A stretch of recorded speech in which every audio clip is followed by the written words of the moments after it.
Lots of nods. That's good. That's good. I'm going to go ahead and share my screen. Okay, perfect.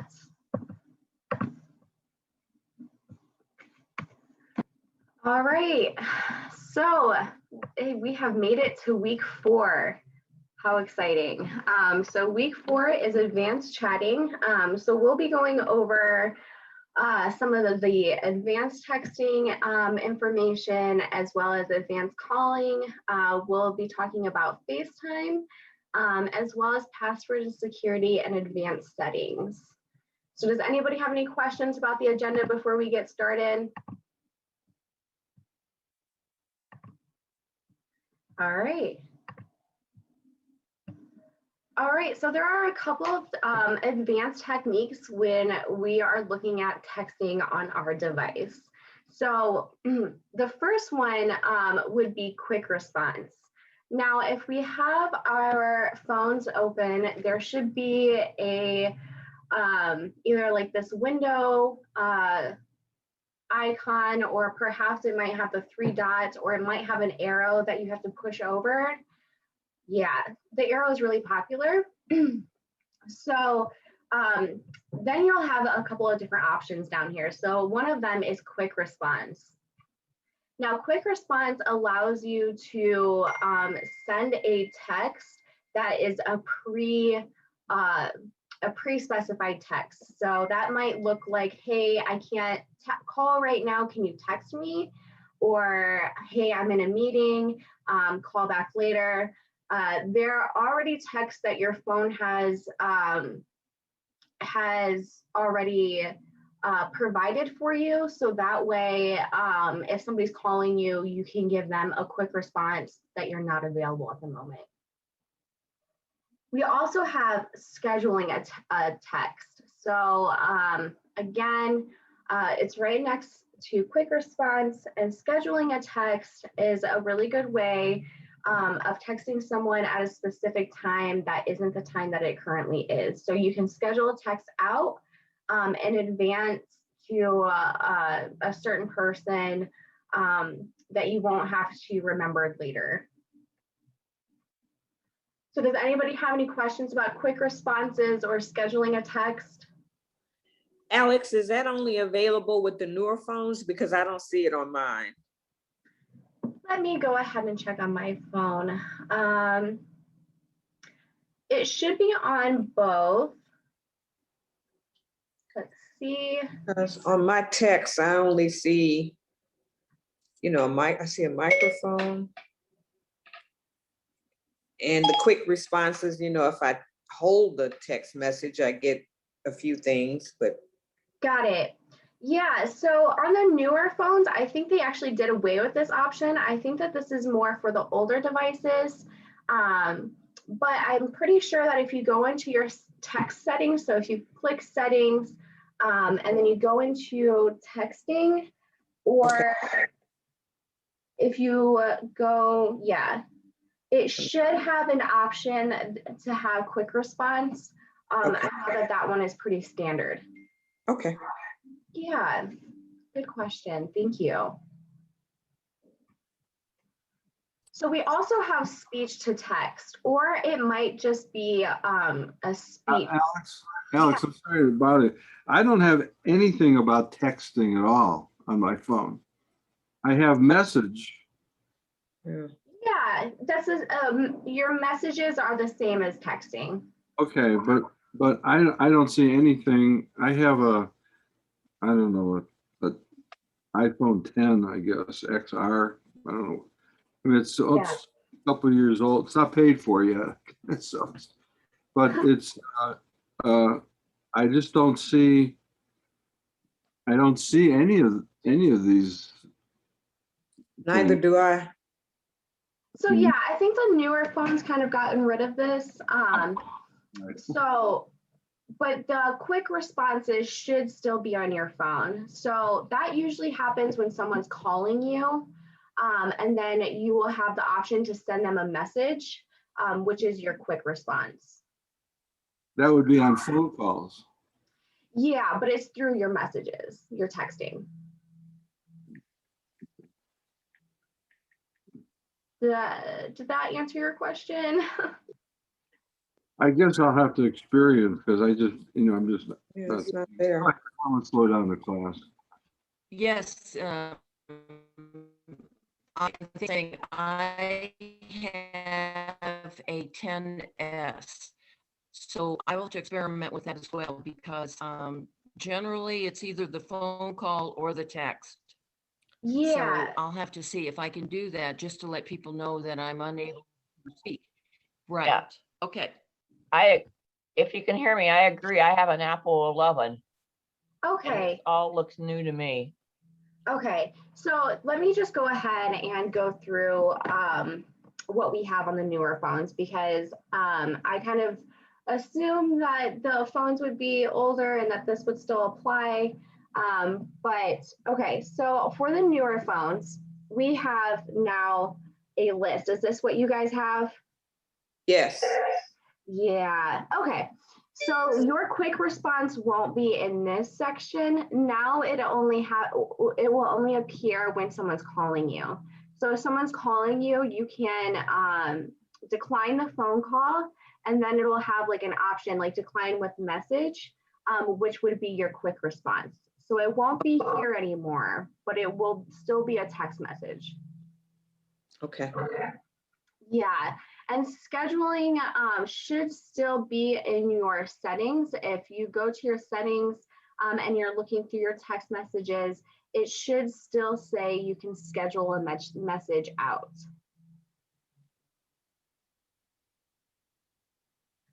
But here we have a few different options, right? So for our newer phones, we have our photos that we can attach our photos.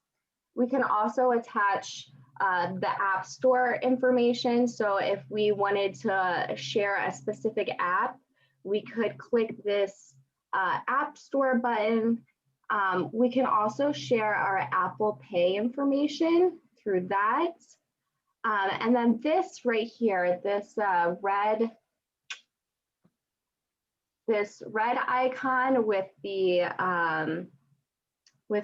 magnifying glass here, those are for GIFs. And I really feel like this is probably a good idea to talk about actually. So your GIFs are kind of like emojis, except they are moving images or like a snippet from a movie or a TV show. And you can search your GIFs by category. So if I wanted to say I love you, there would be a whole bunch of GIFs that you can attach and send to someone that says, you know, I love you or something of that sort. And then right here we have the Memoji, and the Memoji is a little interesting. So basically on the newer iPhones, you get to make your own avatar. So this would be my avatar. And I could record something. So I could say, hi, how are you? And my Memoji would have my facial expressions and my voice, and I could send that to a friend as well. So it's kind of like a little avatar that you can send to someone that looks like you, like in cartoon form, and you can speak through that. It's pretty interesting. And then we have stickers. So when you create your own avatar to look like you will have options to send your avatar as like an emoji. So we have a sleeping emoji with my face and a love, excited, you know, party. Those are the sticker options. And of course we have music. So we could send music that we enjoy. And then over here, if we keep scrolling, we have a whole bunch of apps. So we can send somebody information via an app. All right, does anybody have any questions about that?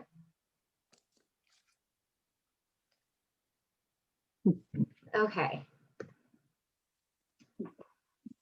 So we used to have speech to text in the older devices, and I'm pretty sure you will still have speech to text on this device, and it'll probably be under your accessibility, under your settings. So if someone had visual impairments, for example, they would be able to speak to their device underneath the accessibility settings, and it would translate their speech into text, and they would be able to send a text that way.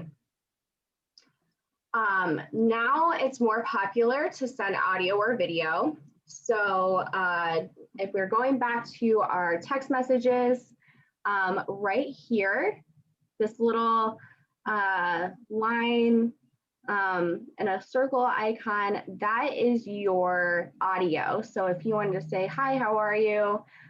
You can press it and you can see that it's recording me right now.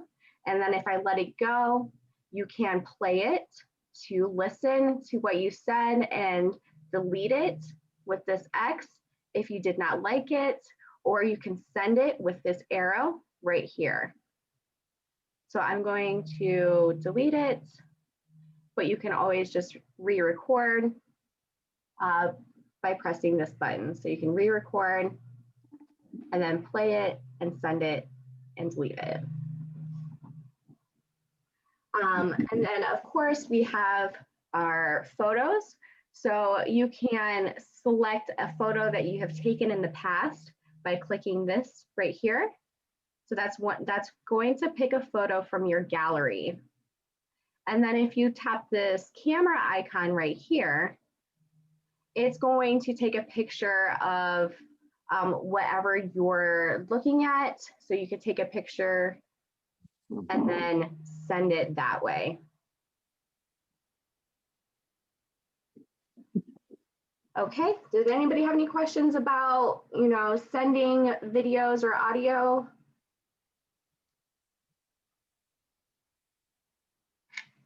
Guess I'll have to play around with it. Yeah, so there's a couple of different ways that you can, and of course your video will be underneath your photos. So if you were to try to attach a video, you would click the same photo button, or you would record using your camera. Okay, and now we have merging calls. So when you're on a call, you might want to add another person to that line so that they can all talk to each other and listen to the same conversation. So to add a call when you are on a phone call, you would tap add call, or it might have merge. Let's look at the newer devices.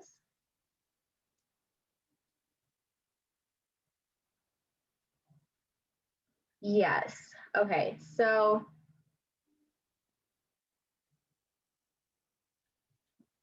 ours will look like this. It'll have like a little plus sign with an add call button. So that's what you're going to want to do. And then you would scroll through your contact list or enter the phone number of the person you would like to add to that call. And then that other person, the original person that you called, would be put on hold until you got the other person to answer the phone, and then you would all be on the same line together. Now, my friend thinks I just called her for a reason, but I did not. It was for demonstration purposes. But yes, does anybody have any questions about merging phone calls? So you, in order to get what you're showing on the screen, you have to be actively involved with a call, right? Yes. So you would make your outgoing call first to the first individual.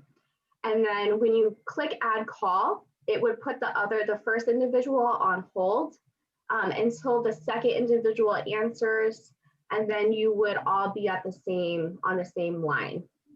Because I can't find this without actually making a call. Yeah. I can't see the screen without making a call. Right. So you would have to call the first person first, and then you could add the second person. Okay. Okay. That's why I can't see it, because you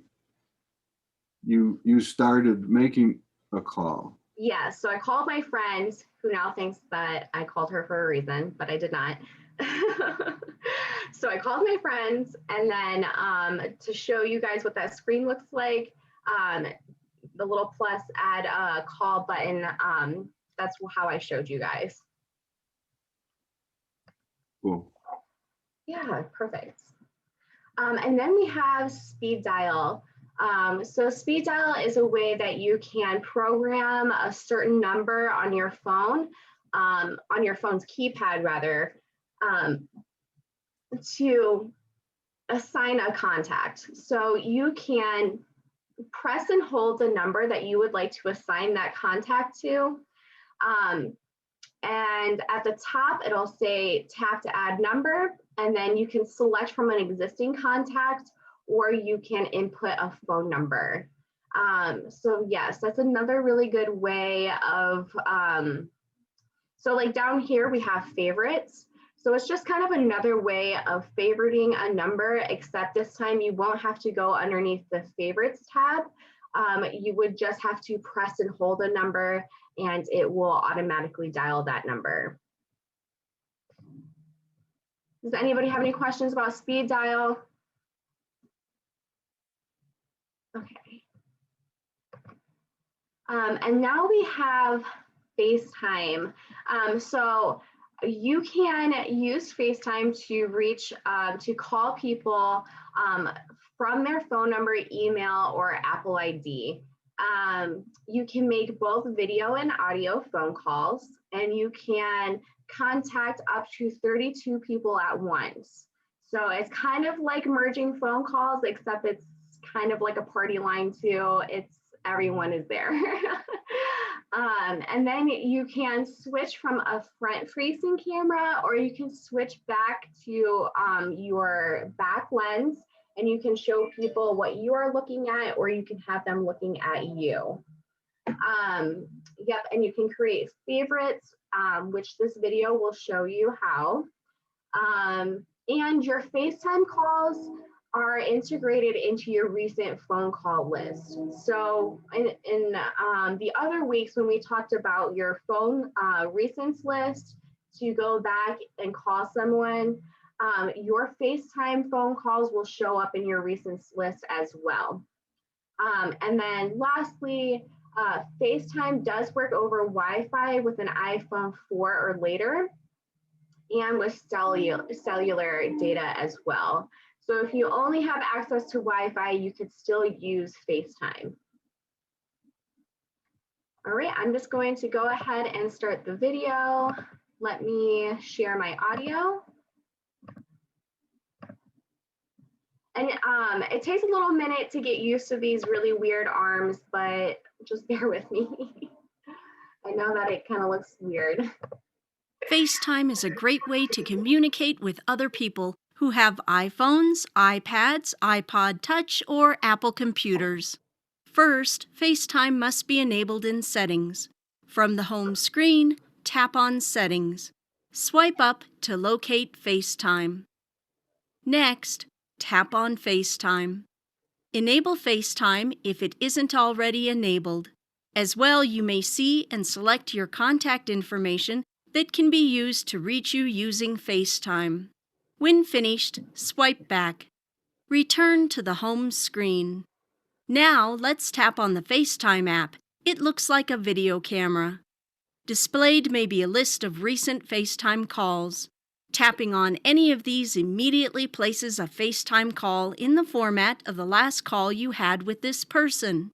For example, video or audio. If you don't see the person you want, tap the plus sign. Enter the name, email, or phone number of the person you wish to call. Any highlighted contacts may be selected. You may tap to place an audio or video call, and the call will immediately be placed. I'll go ahead and tap Cancel. Once again, a list of recent calls may be displayed. If you missed a FaceTime call, it's indicated in red. You can tap on this listing to call the person back. To access a person's contact card, tap on the information circle. Notice FaceTime is listed on this contact card. This lets you know that you may FaceTime this person. If you wish to video FaceTime call them right now, then you may tap on the video camera icon. Or to audio FaceTime call this person right now, tap on the phone icon. Let's swipe back without calling this person. To place a FaceTime video call, I'll tap on a recent that indicates a video call. When connected, you can see the recipient in the large. So right now in this video, they are using their Memojis. So there are some that are pre-installed on your phone, like this dog. I believe they also have an octopus. I think they have a unicorn. They have several different animals that you can choose from. And at the bottom here, she's using her own made Memoji. So you can also make your own. And this is just a way to kind of talk to someone and be silly and fun. Your window. Oh look, they're using a cute dog Animoji for fun. I'm using a cute one too. The small pane shows what they are seeing. You can drag this pane to other corners on the screen if you find it's covering an important part of the screen. Tap the screen for options to appear. Tap on camera to change to the camera on the back of the iPhone. So these options here are part of their Memojis. So this one right here would be her Memoji. And then this is like the effects button. So this is the same. You can also add text, or you can add stickers to your phone call. And then you can flip, which is what she's saying now, the camera to face the other way. Or iPad. Tap on the camera again to return to the front camera. To mute yourself, tap on the microphone. The recipient loses video and sees a paused icon, but you can still hear them. Lastly, to end the call, tap End. I'll return to the home screen. You can even ask Siri to make a FaceTime call for you by activating Siri and saying something like, FaceTime audio call Lycus. When a FaceTime call comes in, tap to accept or decline the call. Explore using FaceTime. It's a wonderful way to stay in touch. So right here we see decline, accept, message, and remind me. So the remind me button would be a good way to have your phone remind you within like an hour that this person tried to call you, so you don't forget and you can remember to call them back. And the messages are like your quick responses. So I want to take a moment to kind of point this out. When someone's calling you and you see this little message here, you can click message, and this was obviously through FaceTime. And then it will have pre-selected responses, or you can type your own response.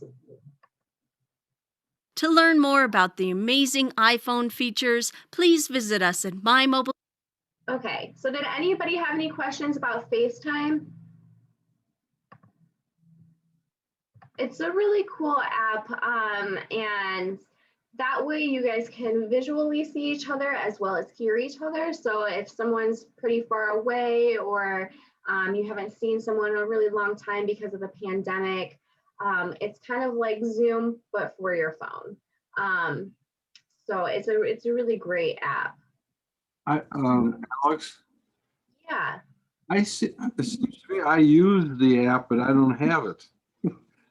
Like I FaceTime with my kids in Columbus all the time, but I have the selection in contacts.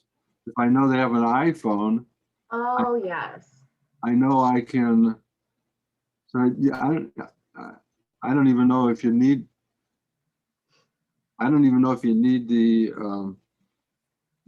app loaded on your. I think it's built in, isn't it? I mean, Yeah, it's built into your phone. So it should be floating around there somewhere. It might be in a folder. Mine is right here. But even if you wanted to go through your contacts, they should say that it should say you can video call them even through your contacts, like you were saying. So here I have text messages. If I click on her name, options will appear and it'll say audio, FaceTime, or information. So that's a way to get to FaceTime as well. It's sort of like Zoom in a way. You could have so many people on it.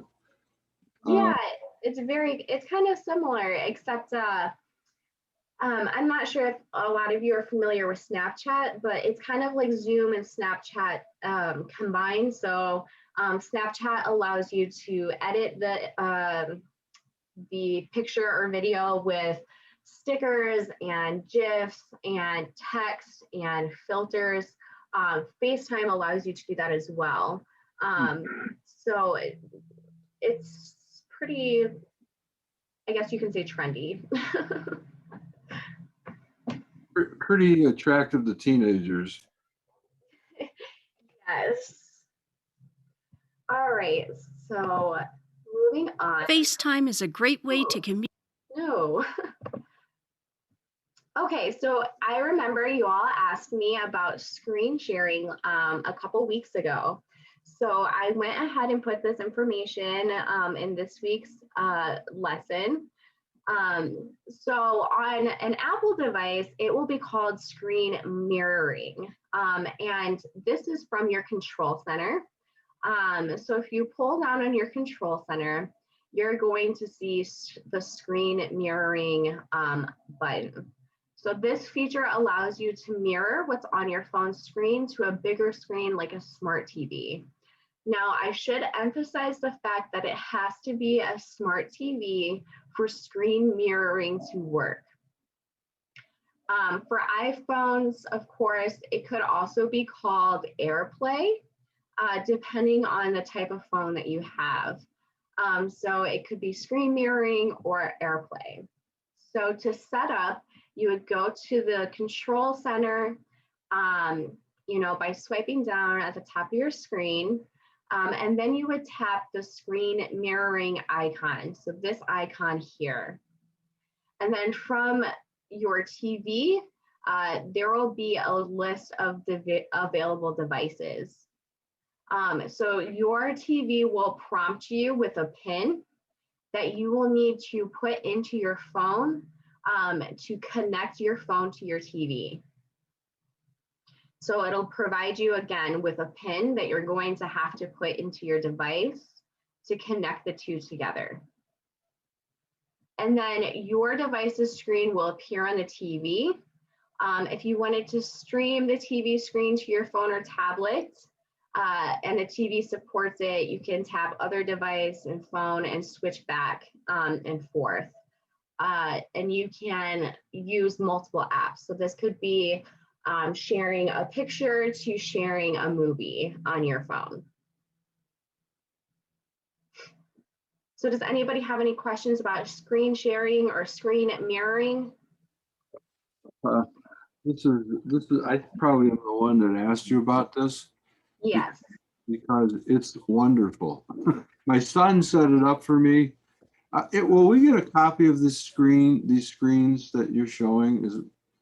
Yes. So the plan is to send you guys my handouts for this PowerPoint presentation, and it should have all this information in the handouts. So it'll print off these slides. Okay. So here's my question. He set it up, but I have my TV is ancient. It's not the TV that he connected it to. He connected it to the Roku that I have. Yes. The TV. So the question is, I have another newer TV a smart TV that's got Roku on it. Mm-hmm. But apparently, if I want to mirror the other TV, I have to set that up separately. Separately.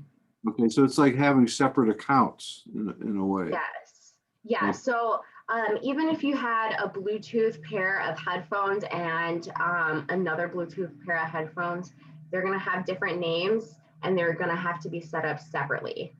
Okay. Now the question I have is, if I tried to set up to my other TV, do I lose the setup that I have with the old TV?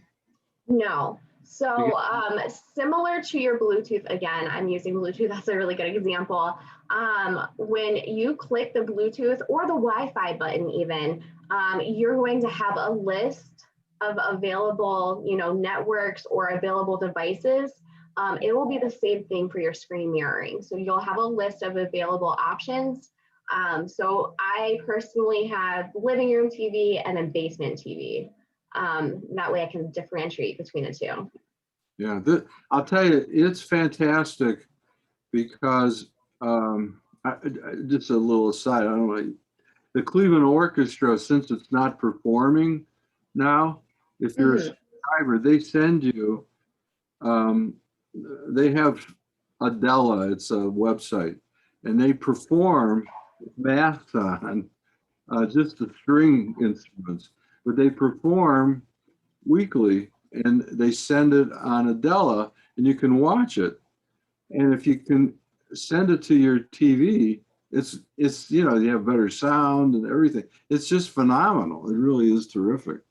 Yes. And Carol, did you have a question? Well, Art may have answered part of it, but Art and Alex, what is the advantage to this? I mean, why would you use this? Does this mean you watch TV on your phone? Yeah. So for some people, watching TV on your device is pretty common practice. Also sharing music. So if you went over to someone else's house, like my friend's house, and I had already set up screen mirroring, I could be like, hey, like I really wanted to show you this, but I want to show everybody this, like everybody in the living room, not just me and her, but her and her brother and our other friends. I could, mirror my phone on there and I can show them pictures or I can show them TV shows.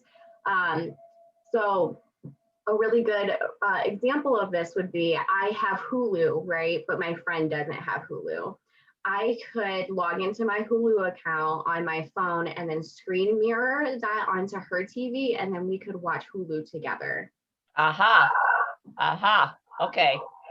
Yeah. Well, That's a good answer. Thank you. But I think an equally good answer is the point that instead of watching it on an 8-inch screen, you could be watching it on whatever That's size screen you have. We don't Yeah. have a big TV. It's only 32 inches, but it's a distinct advantage. You don't have to hold it. It's there. You could relax and the sound is better. Well, in my case, I'm an audiophile. I have it hooked up to a stereo system too. And particularly if you're doing something like the Cleveland Orchestra, it's a phenomenal way of doing it. I highly recommend it. Yes, it is a great function on your phone. So any other questions about screen sharing before we move on?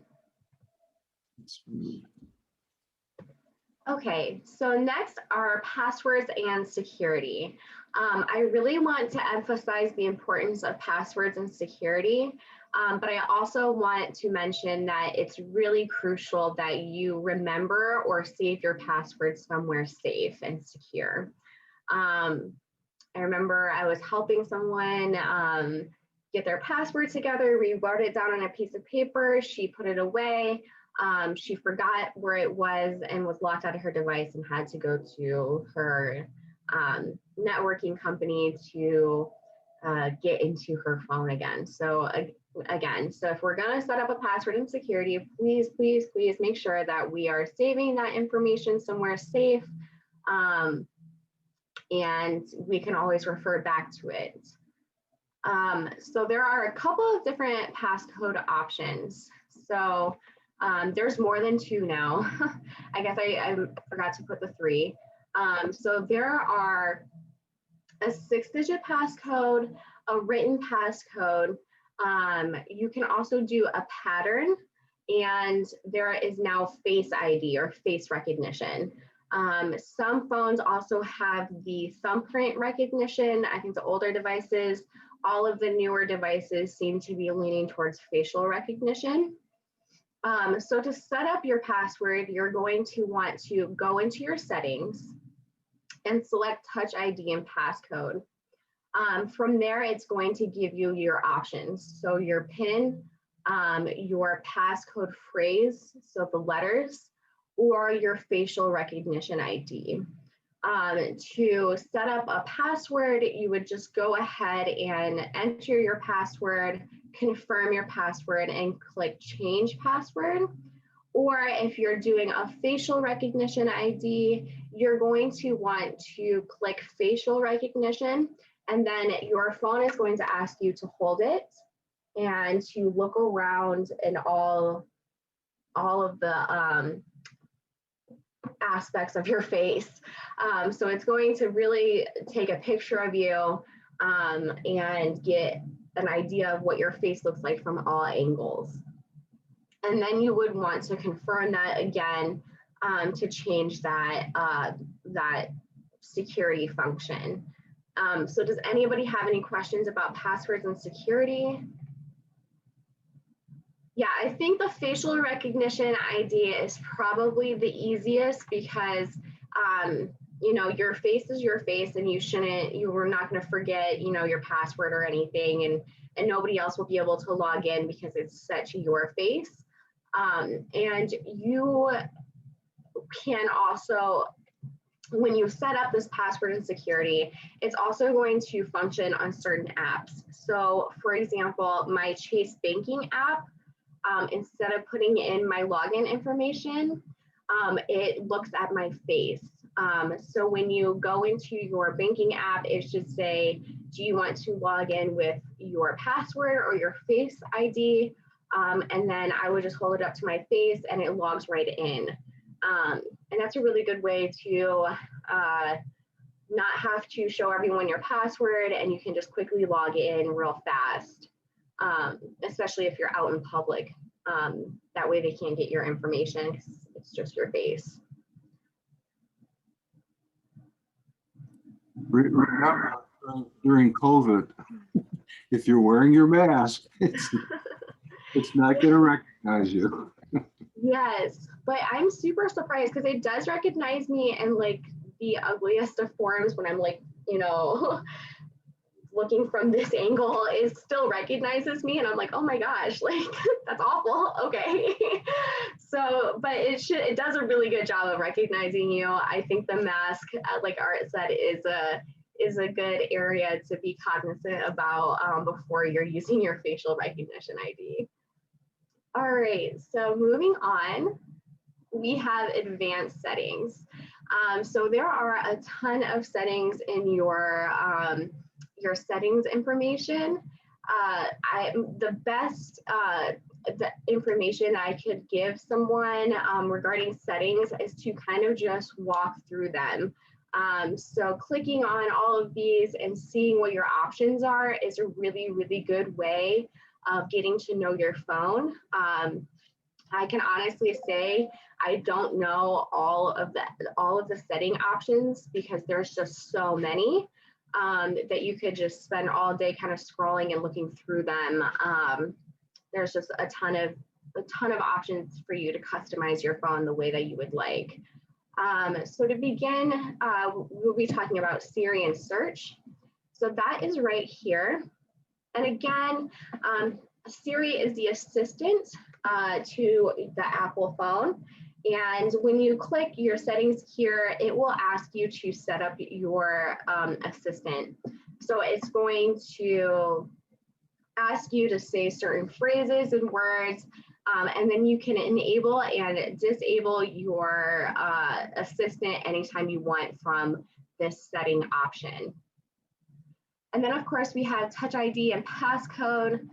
So we have, the password option, the fingerprint / facial recognition, or your PIN.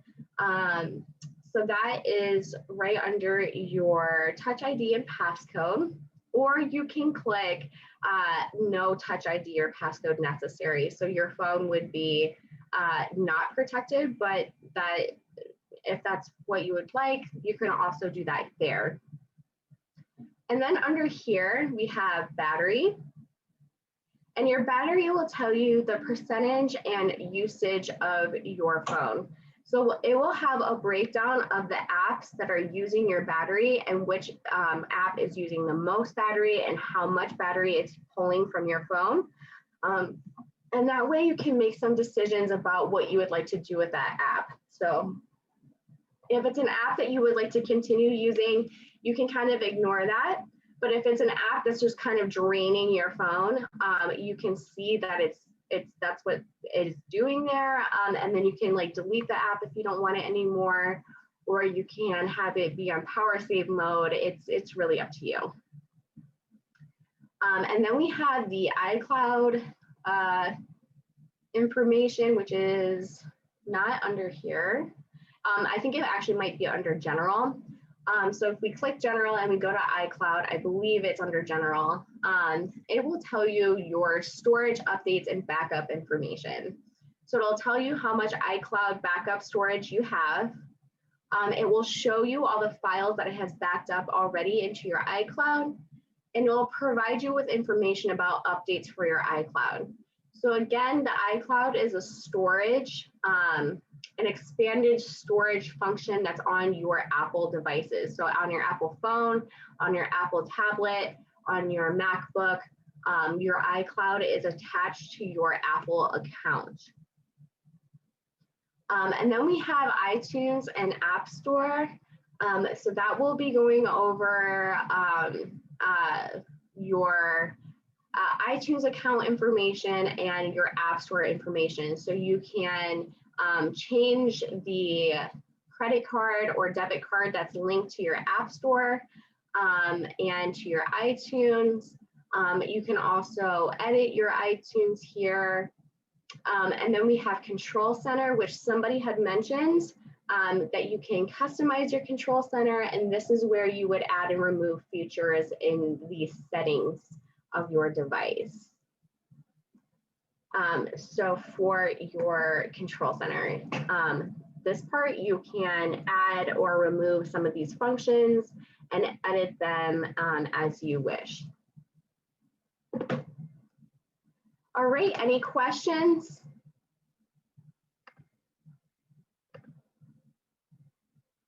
Okay, so just some information about next week. I want to go over the agenda.